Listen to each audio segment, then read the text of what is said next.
মল্লিকাৰ্জুন খাৰ্গে পুত্ৰ প্ৰিয়ংক খাৰ্গে পুনৰ টুইট কৰিছে আৰু অসমৰ ইকোচিষ্টেম যি সেমি কণ্ডাক্টৰ সাপোৰ্টেড নহয় বুলি কৈছে লগতে 15,000 ইউথে তাত ট্ৰেইনিং ল'বলৈ গৈছে বুলি কৈছে কোনো 15,000 যুৱক তাত ট্ৰেইনিং ল'ব যোৱা নাই এইটো মল্লিকাৰ্জুন খাৰ্গে ল'ৰা প্ৰিয়ংক খাৰ্গে এটা অপপ্ৰচাৰ চলাইছে তেওঁৰ দেউতাক মল্লিকাৰ্জুন খাৰ্গে ভূপেন হাজৰিকাক ভাৰত ৰত্ন দিওঁতেও অত্যাধিক লজ্জাজনক মন্তব্য প্ৰদান কৰিছিল এই গোটেই খাৰ্গে পৰিবাৰজনেই অসম বিৰোধী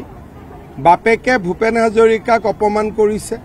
পুতেকে অসমৰ যুৱ শক্তিক অপমান কৰিছে মই ভাবো যে কংগ্ৰেছ দলে ইয়াৰ বিপক্ষে মাত মাতিব লাগে আৰু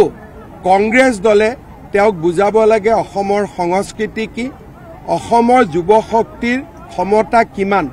তাৰ বিষয়ে নিশ্চয় তেওঁক বুজোৱাৰ দায়িত্ব তেওঁক সকলো ইতিহাস বুজোৱাৰ দায়িত্ব কংগ্ৰেছ দলে ল'ব লাগে আৰু প্ৰিয়ংক খাৰ্গেৰ ওপৰত মোৰ মন্তব্য যোৱাকালি মই দিছোঁৱেই চাওক মই আৰু কি ৰাজনীতি কৰিম তেওঁৰ লগত আৰু যুঁজ বাগৰ কৰি থকাটোতো মোৰ কাম নহয় মোৰ যি ক'ব লাগে মই কৈ দিছোঁ